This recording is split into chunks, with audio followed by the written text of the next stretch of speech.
লাগতাসালতু ওয়া সাল্লাইতু রাকাআতাইনি ওয়াস্তাখারতু, আমি কিভাবে একটি একবার ওযু করেছি, গোসল করেছি, 2 রাকাত করে নামাজ পড়েছি, ইস্তিখারা করে আমার নবীকে। আমার এই জায়গার মধ্যে 6 লক্ষ হাদিস ছিল, আমি হাদিস শোনাচ্ছি। আল্লাহর হাবিব যখন আমাকে বলেন এই হাদিসটা লেখো, আমি সাথে সাথে উঠে গিয়ে আমি কিতাবে লেখার পরে আবার এসে 2 রাকাত নামাজ পড়ে ইস্তিখারা করে রাসূলের সাথে আমার সাথে মুলাকাত হয়েছে। বলেন না সুবহানাল্লাহ। এইভাবে লিখতে গিয়ে এক এক করে ৭,২৭৫টা হাদিস আমি আমার কিতাবের মধ্যে লিখেছি। ৭,২৭৫ বার আমার নবীর সাথে দেখা হয়েছে, ৭,০৭৫ বার আমার নবী আমাকে বলেছেন। বলেন না সুবহানাল্লাহ।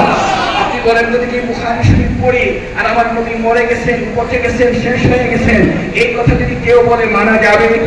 আজকে বললেন কেন মানা যাবে? আজকে কুরকুল দরবারের মূল অবস্থানটাই হলো নবীর প্রেম আর ভালোবাসা। যার কারণে আজকে আমরা এখানে যারা বসে আছি, রাসূল পাক সাল্লাল্লাহু আলাইহি ওয়াসাল্লামের সেই হাদিসগুলি ইমাম বুখারী লিখতে গিয়ে সেখান থেকে রাসূল থেকে এক এক করে এক একটা হাদিস লেখলেন। একজন মানুষের সাথে 5 বার 10 বার দেখা হলে তাকে ভোলা যায় না। আমার নবীর সাথে ৭,২৭৫ বার যদি দেখা হয়, আমার নবীকে কোনদিন কি রাসূল পচে গেছেন, মরে গেছেন এই কথা কি বলা যাবে? না। আর যে বলেন কি বলা যাবে? সম্মানিত হাজরিন, আমি আপনাদের খেদমতে বলতে চাই, ইমাম বুখারী রাহমাতুল্লাহ আলাইহি তিনি তার কিতাবের মধ্যে হাদিসগুলি লিখলেন। লিখতে লিখতে শেষ পর্যায়ে এসে আমার কিতাব হয়ে গেল।